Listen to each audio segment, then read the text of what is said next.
Some are fancy on the outside. Some are fancy on the inside. Everybody's fancy, everybody's fine. Your body's fancy, and so is mine. Boys are boys from the beginning. Girls are girls right from the start. Everybody's fancy, everybody's fine. Your body's fancy, and so is mine. Only girls can be the mummies. Only boys can grow up and be the daddies. Yes, sir, everybody's fancy, everybody's fine. Your body's fancy, and so is mine.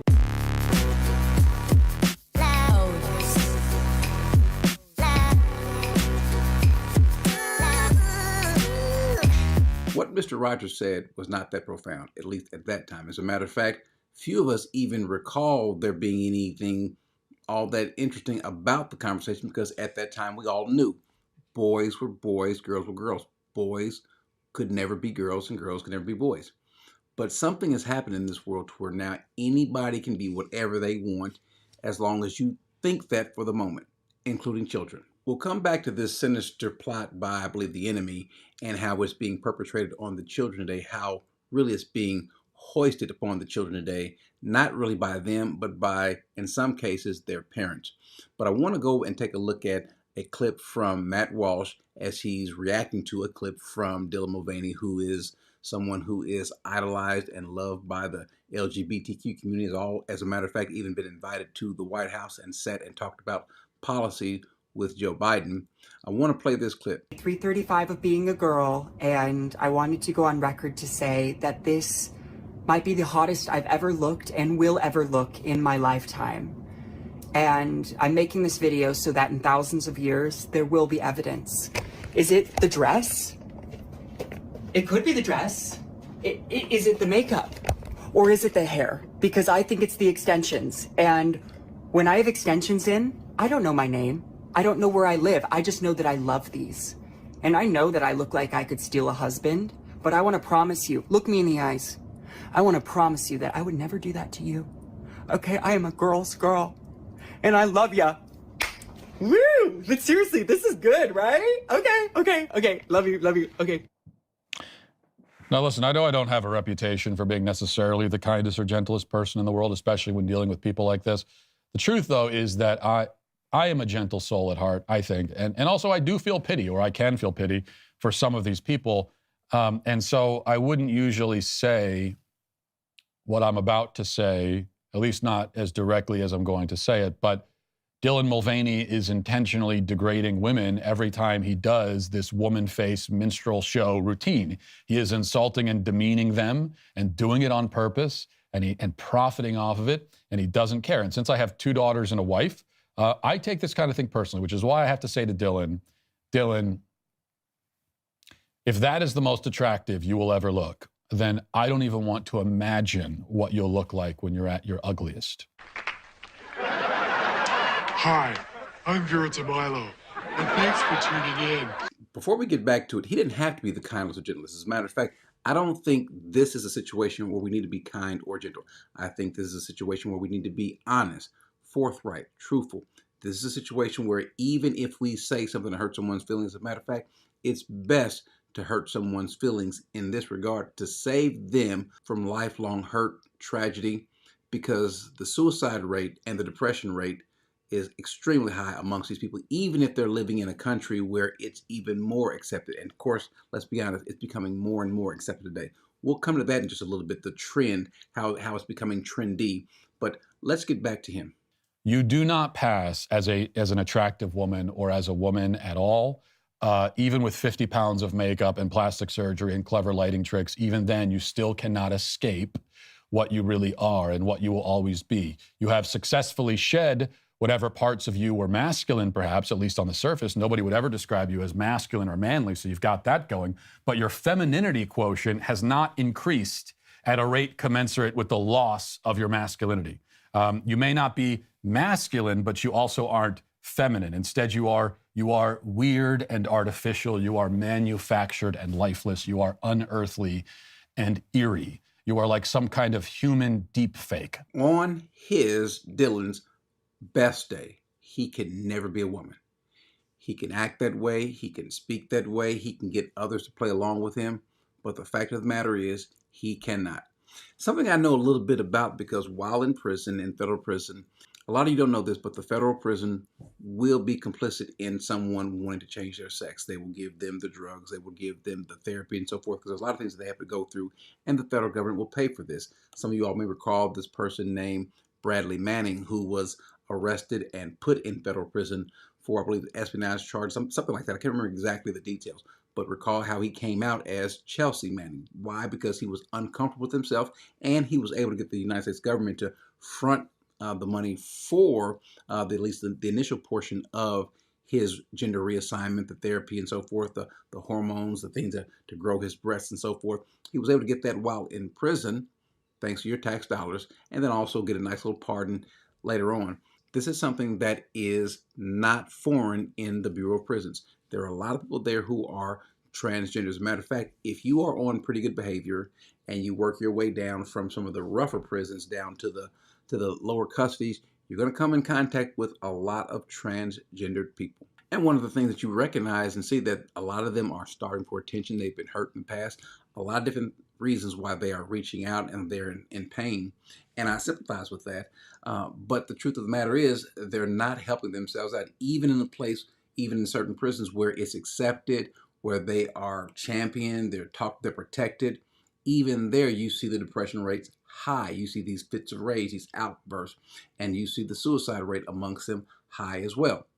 And so I'm not saying this to try to be ugly towards them and not be mindful of their feelings, but the fact of the matter is, we've got a nation of people who have just simply lost their minds and have not misunderstood, I shouldn't say that. They do understand what they're doing. They are intentionally distorting what it means to be a woman and what it means to be a man. And the tragedy of this all is that it is being now pushed on the children. We all know the passage in Isaiah 5:20 where it says, "Woe to those who call evil good and good evil, who substitute darkness for light and light for darkness, who substitute bitter for sweet and sweet for bitter." It has happened in this world that being a woman who wants to become a man is acceptable. And we are to not only accept that, embrace it, but now we're supposed to promote and to celebrate that. Well, that's exactly what he means by calling good evil and evil good. We were discussing sex when we did the takeoff on your show. Mm-hmm. Are they too young for that? Do you ever get into? That's where they learn the differences. Yeah. Now, how do you handle it? What do you do to explain? What's your age range, would you think, who watch the show? Mostly preschoolers, but I hesitate to say that because there's so many older people who watch. Absolutely. You know. But there's a song called "Everybody's Fancy." Right. That I sing. Some are fancy on the outside, some are fancy on the inside. Everybody's fancy, everybody's fine. Your body's fancy, and so is mine.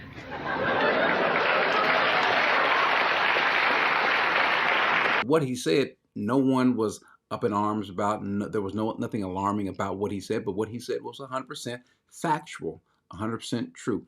It's sad that it would take someone to say something almost, 40 years ago, to say something that resonates today, and we think that's shocking. As a matter of fact, if he said what he said in this interview, if he said it today, he would be considered homophobic or at least transphobic. You have to agree that there is something insidious happening here, and there's this alarming trend that just defies all sorts of logic. The rate at which people are identifying themselves as LGBTQ is really out of the range of what should actually happen.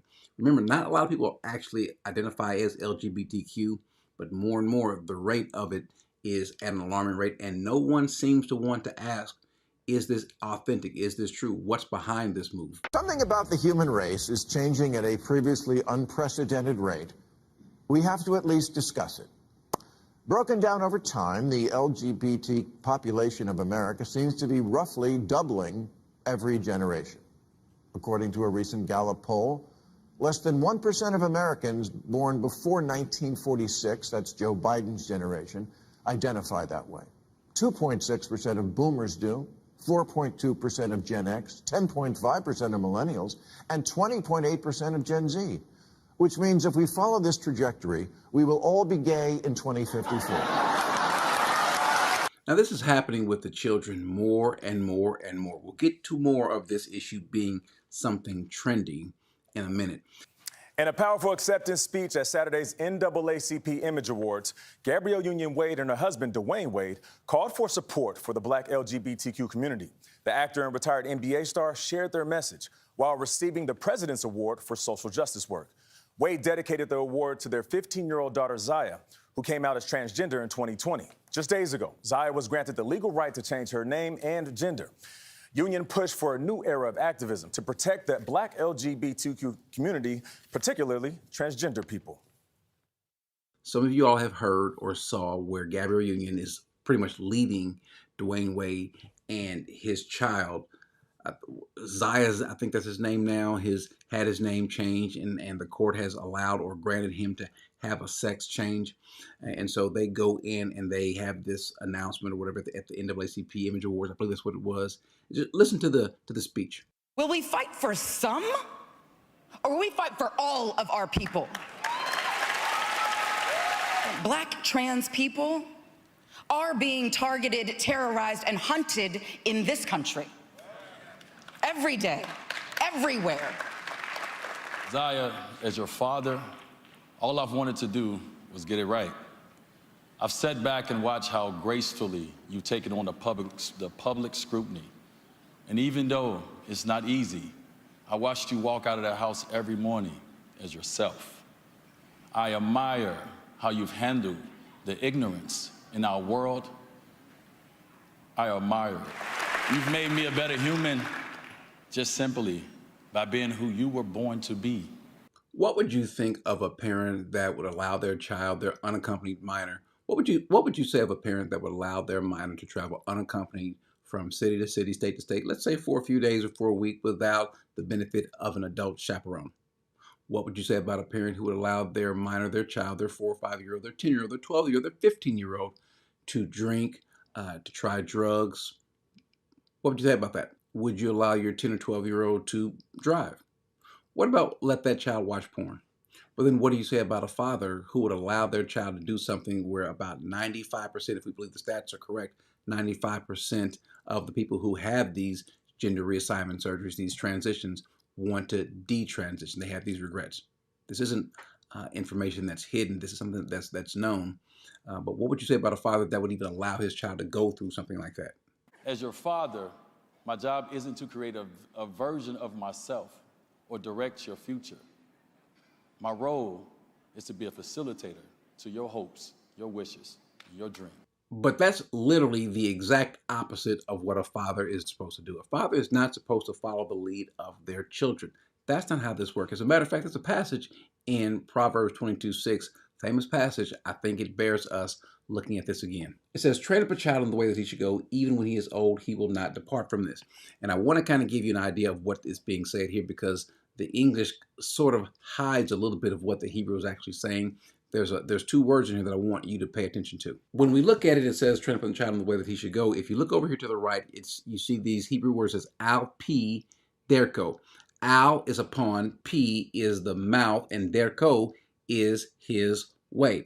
Well, what does that mean? Because it doesn't sound like, I don't recall ever hearing that before. Train up a child upon the mouth of its way. Well, upon the mouth of his way is a Hebrew idiom.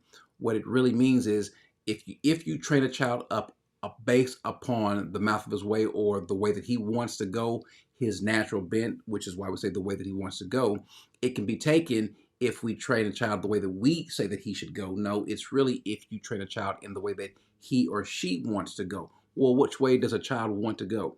Pick the age, a 5-year-old, a 10-year-old, a 15-year-old. Which way do they want to go? Well, the direction, I can promise you, if you're a parent, you know is not the right way. And so if you allow him to grow in the way that he wants to go, let's say he's messy, let's say he's got a bad attitude, he doesn't like doing his work, or he wants to be a lady, he wants to be a girl, or the girl wants to be a boy. If you allow that, the Bible says, if you train them up in that way and you foster that and you don't instruct them and you don't bring discipline, the Bible says that when he's old, then he or she will not depart. And we see that happen. And so no, Dwyane, what you're doing is the exact opposite of what a good father should do. We're told in Ephesians 6, fathers, do not provoke your children to anger, but here it is, bring them up in the discipline and instruction of the Lord. For us as Christian parents, we know that's our job. But guess what? You don't have to be a Christian to understand that we ought to bring them up in at least some sort of instruction and in some sort of discipline. If they're older and they want to make destructive decisions for themselves, well, at least while you were there, you did your best not to guide them there. But the Bible says something that I think Dwyane Wade, who calls himself, clearly that's not the case anymore, at least he did in the past, called himself a Christian. Maybe he's forgotten about this passage. Jesus says in Matthew 18:6, but whoever causes one of these little ones who believe in me to stumble, it would be better for him to have a heavy millstone hung around his neck and be drowned in the depths of the sea. What Jesus did not say or make an out for is, unless you're the child's parent, unless you're his mother or his father. No, you don't get an out for that. As a matter of fact, probably an even stricter punishment. I could imagine the ire, the anger that God has stored up for a parent who neglects the one responsibility, that is to love, to cherish, to protect, and to grow and develop that child. And you did the exact opposite. As a matter of fact, you pushed him that way. You said it was okay for him to have a girlfriend, boyfriend. I'm not sure what this other kid was. I think the other kid was also having issues with their gender identity. And then you allow the kids to go have them kissing and so forth. Even parents with a straight child typically would not allow their 10, 11, 12-year-old to go and kiss in the mouth another kid, even if it was of the opposite sex. That's not really what good parenting is. And then here you've got this woman who is clearly bent on pushing this particular agenda on that child. I don't know if she's trying to do it on her child. I believe that these two have a child together. I'm not sure if she's willing to experiment on that child, but she's clearly willing to experiment and lead the experimentation for Dwyane's child, Zaya, or I forget what his original name was, Zayd or Zion, or whatever his name is. She's clearly willing to sacrifice him on the altar of wokeness and progressive identity in America. And clearly, they're not the only ones. Some of you all remember this video back where this mother is trying to get this little boy to wear a dress, trying to make him feel comfortable about it because she herself has been criticized by the way she looks. And so she doesn't mind experimenting on her child either. And you want it, and you picked it out, but you don't want it for school. Can you tell me why? Because last time I wore a dress to school, everybody called me a girl. I think bright, pretty colors and dresses and sequins and jewels and gold, all the things that you always want to wear. Mm-hmm. Do you think that's your innermost you? Mm-hmm. It is. Well, how are you going to be your innermost you when we live in a place that people think clothing belongs to particular gender?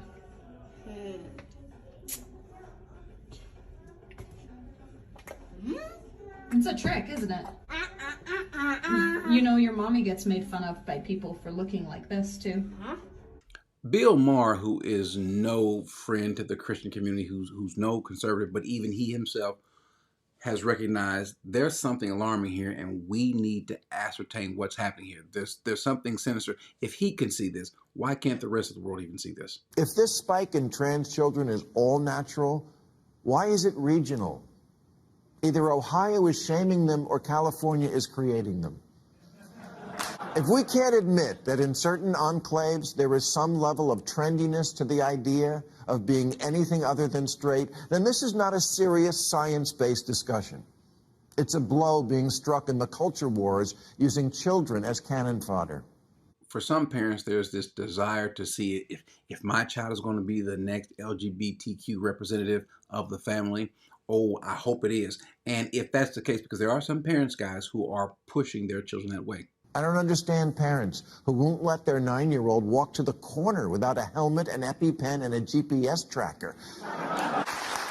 But hormone blockers and genital surgery, fine. These parents are so cautious today about making sure that their children have bread that's gluten-free, drinking almond milk because cow milk is dangerous. All these different things they do to try to prevent their children from having anything adverse happening to them or affecting them. all these little things to protect them, to put them in a bubble, but then you allow that child to go through hormone blockers, which cannot be reversed, to have this gender assignment surgery, which leads to terrible and tragic consequences. That, I agree, Bill. I have no idea what these parents are thinking. And it's okay to ask questions about something that's very new and involves children, because we're literally experimenting on children. Maybe that's why Sweden and Finland have stopped giving puberty blockers to kids, because we just don't know much about the long-term effects. Although common sense should tell you that when you reverse the course of raging hormones, there's going to be problems. We do know it hinders the development of bone density, which is kind of important if you like having a skeleton. And do not let someone come and tell you that this stuff is easily reversible. First of all, not just the physical problems that come as a result of this, but also the emotional, the mental torment that happens internally.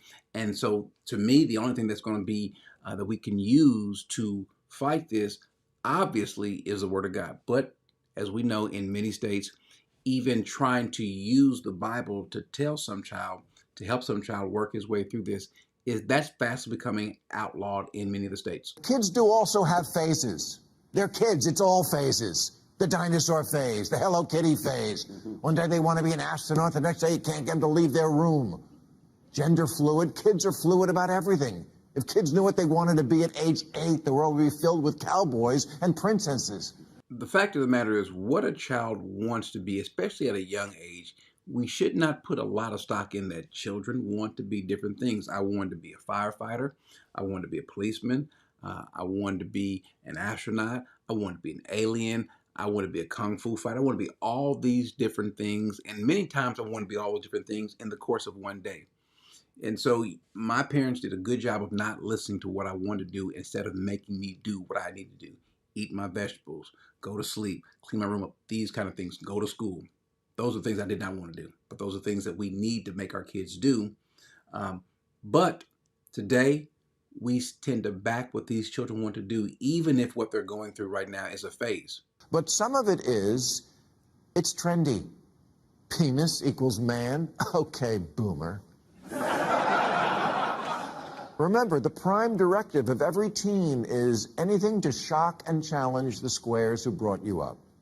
It's why nobody gets a nose ring at 56. And if you haven't noticed that with kids, doing something for the likes is more important than their own genitals, you haven't been paying attention. But what if it's not really a phase? What if it's not something the child wants? What if it's something that's being pushed on the child by the parent because it's trendy? It wasn't that long ago when adults asked a kid, what do you want to be when you grow up? They meant what profession? The fact of the matter is, we've got parents out here who like the attention they get from having a child who's LGBTQ. We've seen in the past where some parents faked that their child was some sort of special needs child and try to get attention, or their child had cancer or was dying. And we've seen parents even give them things to hurt their child physically for the attention, and in some cases for the money. You can put your child out there. Look, here's my LGBTQ child. Support him, affirm him or her. Also support and affirm us, and so that we can become the next LGBTQ superstars. Again, God is not pleased if you cause one of these little ones to stumble. There is going to be a consequence, and the consequence will not be lightened just because you are that child's parent. If you are supporting this, if you are promoting this, you need to look and see what it's doing to the children. Look at the stats. Look at what it does to a child, or even to an adult internally. Look at the depression rates, the suicide rates. Look at the other factors, social factors that accompany people, even if they're in a positive area where people are affirming them. Look at what happens to them socially and also internally. There's only one solution, though. The only solution for them is the same solution for everyone else, regardless of if they're fighting for some sort of sexual identity, anything like that. The only truth, the only solution that we can find is in Jesus. And so what we want to do is continue, one, to be fighters in this cause, not for just for our children, but also others' children's, grandchildren, and so forth.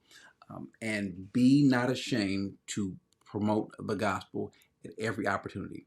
Be staunch. Be steadfast, be immovable. Do not let the world fight you or talk you down from believing that this is not okay. This is an abomination. There's something wrong with that. To experiment on children, this is so new. We don't know what the results are going to be, but let's go ahead and try with children. We don't even like taking experimental drugs ourselves, but for our children, how bad have we become to where we care more about our heating and air conditioning bills? We care more about the environment than we do for our own children and their lives. Shame on this country, shame on the people who promote this stuff, but I can promise you, God has not turned his head and looked away. He sees what's happening, and there's going to be a consequence. There's going to be a payment for this bill soon. But in the meantime, let's pray that we can kind of push this back as much as we can and be like it was with Archie Bunker and Edith and all the family. Those were the days. I knew you when you were then. Girls were girls and men were men.